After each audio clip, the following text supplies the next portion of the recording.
guys and gals, welcome back to another episode of Lost Episode Creepypastas. We're going to be taking a little break from the gaming creepypastas to read Bad, Beavis and Butthead. So with that being said, let's dive right in. It was a brisk November afternoon when I went down to the Walmart in Tulsa, Oklahoma with my best friend. We were pursuing the wares of the store when I suddenly came across a copy of Beavis and Butthead, the complete collection. The DVD case was sitting by itself on a seemingly random shelf.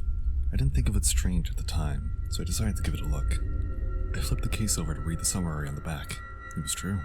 This collection really did contain every episode of Beavis and Butthead, including one never-before-seen lost episode. It was simply titled, Bad Beavis and Butthead. An odd title, but surely this episode had a lot in store. We walked to the checkout to buy the copy of Beavis and Butthead, the complete collection. The cashier looked at me with a look of seemingly abject terror.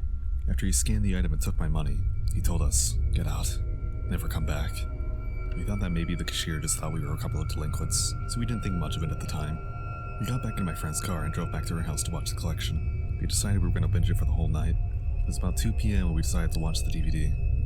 I began to pick at the transparent plastic wrapped around the DVD case.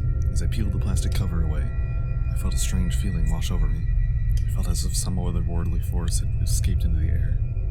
My friend saw me shudder and asked if I was scared. Of course I wasn't. It was Beavis and Butthead, the complete collection, created by Mike Judge for MTV. What could possibly be scary about it? My hand shaking a bit as I slowly opened up the DVD case. The subtle pops of the plastic case opener was increasing my feelings of dread. The DVD was unlike any other I had seen before, with an iconic oily red sheen. That disc was cold, I wasn't sure why. Then, my friend suddenly said, "I'm gonna go make some popcorn. Put in the DVD, alright?" She left the room. I was left all alone with my copy of Beavis and Butthead, the complete collection. I decided to delay no longer, and I inserted the disc into the DVD player built into the TV. The DVD slowly slid into the player with a sickening screeching noise.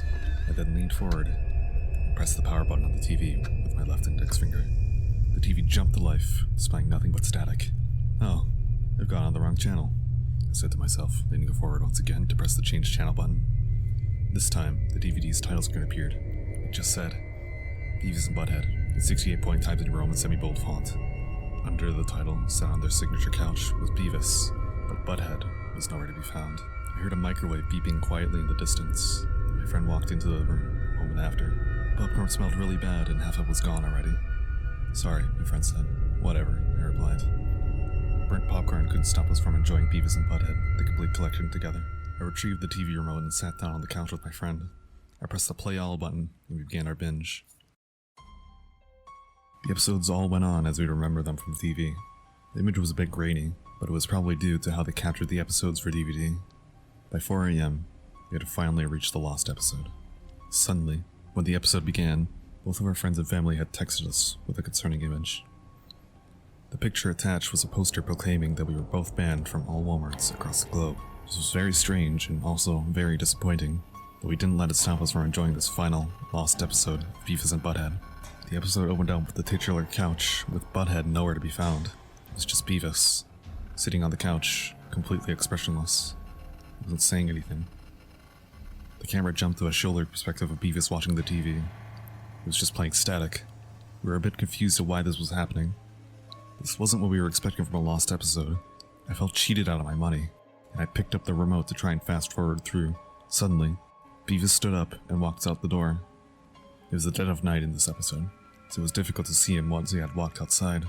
Beavis kept walking for what felt like hours. When I checked my phone, it was 6:49 a.m. Beavis stopped walking once he had entered an alleyway. He had walked into the inner city. There was a dumpster in front of him, and he uttered the first words of the episode. "Hey, Butthead," he exclaims, opening the dumpster, revealing Butthead's malodorous, decaying corpse. Butthead reached into his pocket, pulling out a matchbox. He opened it and struck a match before dropping it into the dumpster. A fire creeps to life, and Butthead quickly closed the dumpster and ran off screen. The camera remained fixated on the dumpster, the muffled sounds of a fire and distant crickets being all that remained to hear. The episode, after 10 minutes of that, went back to the title screen. This time, Beavis was nowhere to be seen either. I quickly ejected the DVD and broke it in half. My friend was frozen with terror, looking down the hallway. Beavis' iconic laughter filled the house, and I saw Beavis himself carrying Butthead's lifeless corpse. He said to us, "Call the cops and I'll kill you too." Suddenly, there was a knock at the door.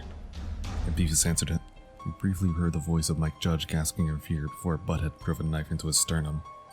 "Oh dear Lord," he screamed. "What have you unleashed into this world?"